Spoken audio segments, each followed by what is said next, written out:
What's going on, everybody? Eric Lindquist at Stochastic here on the OddsShopper channel, coming to you with a Monday night edition of Lindy's Leans, Likes, and Locks. Hit that like button, subscribe button, notification bell. Goes a long way for me on this video. Goes a long way for you. That way you become apprised whenever great content is going live here at our little neck of the YouTube woods. It's Monday night. We're going to get a little freaking naughty. We got 4 teams, 2 games. I love these Monday nights with 2 games. It's a lot more fun.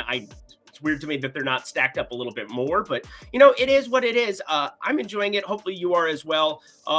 See, the Thursday nights have been really, really good here. Sunday looks good so far as we're getting going, but I'm ready to smash here on a Monday. I'm very much looking forward to these 2 games, even though they look pretty brutal on paper. I guess the Detroit-Seattle one should be fun. But anywho, we also have this Miami one. Tyler Huntley starting. We'll talk about the ins and outs of this one as well as giving you leans, likes, and locks. I repeat, leans, things I'm thinking about betting. They're not officially on the card yet, although we don't have any just straight out leans. I do have a lean like talking about this first game and then have some likes. And then I have some locks. Yeah, one lock, one guy to rule them all, one guy to find them in that Detroit-Seattle game. Very much looking forward to it. You should also be looking forward to tails. If you haven't signed up and joined me, well, now's the time. Lindy50. Lindy50 gets you 50% off all of my picks. You want to get everything that I'm betting, especially for the Major League Baseball. I mean, I see you guys in the comment section. I'm very aware. I'm good at betting MLB. Well, out for the last 2 weeks, I haven't been, but I very much feel good about the playoffs where we made up almost 20 units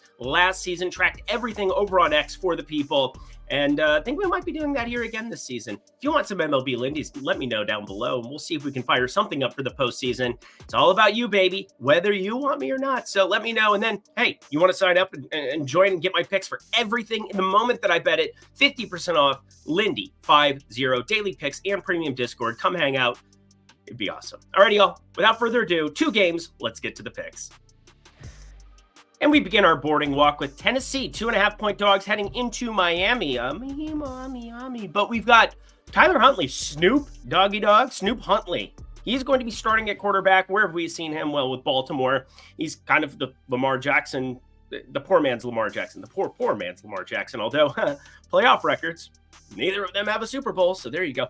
Not that that's the comparison for this, but anything's going to be better than what we saw in that first half from Skylar Thompson. But now that rib issue, well, it's going to be Huntley out there. You're going to see some interesting hybrid stuff because a lot of the targets that you're looking at for Tyler Huntley back when he was with Baltimore was that like 10 to 15 yard intermediate route area. Obviously, there are some Miami guys, whether Cedric Wilson back in the day, Jalen Waddle being your primary guy, and of course, Tyreek Hill. How do these guys get intertwined within this offense with him at the helm? I think they're going to be okay and semi-successful. That's why, we'll talk about the lean like here in this one. But I do think Tennessee has enough life here that it's kind of freaking me out.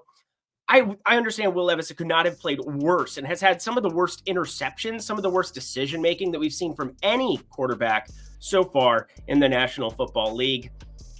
I think Tennessee, though, with Tajay Spears getting intertwined a little bit more, Tony Pollard been running at a much better clip this season than what we saw with Dallas last season.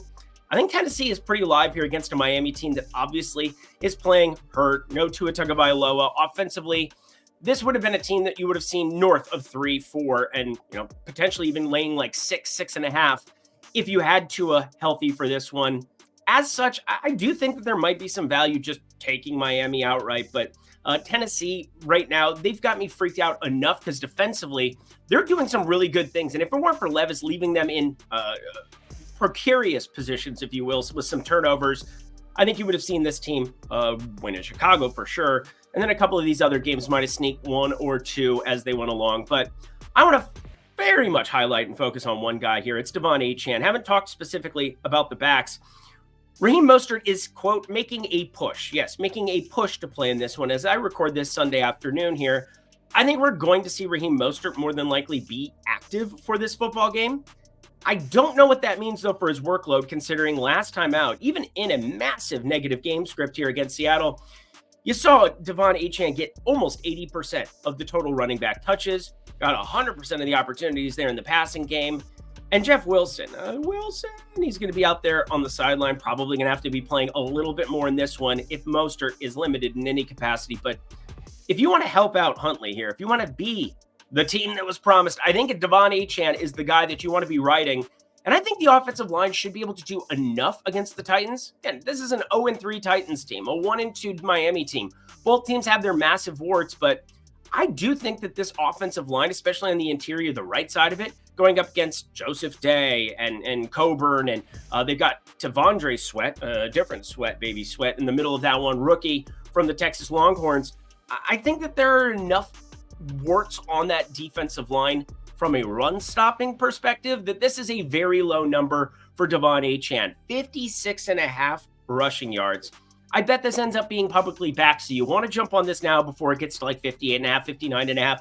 You see a lot of these popular backs or popular plays slowly come up, and it has really nothing to do with quote-unquote closing line value. But when I have been projected north of 70 yards, you've got to make this a play. So it's my favorite play by quite a considerable margin here. Devon Achane in this game, the guy I want to go to. And as I said before, Miami money line. If you are looking to back either Detroit, which obviously would be the backing of the next game if I were to do so, but I think Miami money line just barely stays off of the card for me. But if you absolutely need to have another play here for Monday night, I think it's the best of the totals and spreads that we have on this entire, or obviously winning a game outright here, not even laying the 2.5. I think it's the best that we have available to us, so take that for what you will. Also take this, bet 5, get $200 in bonus bets if you're in states like North Carolina. Come on and raise up, take your shirt off, twist it around your head, spin it like a helicopter. You also have Pennsylvania, just became active in your state. It's in Kentucky. If you're 18 and over, that's a great opportunity for people there. Arizona, Iowa, so many states where bet 5, get $200 is active for Bet365.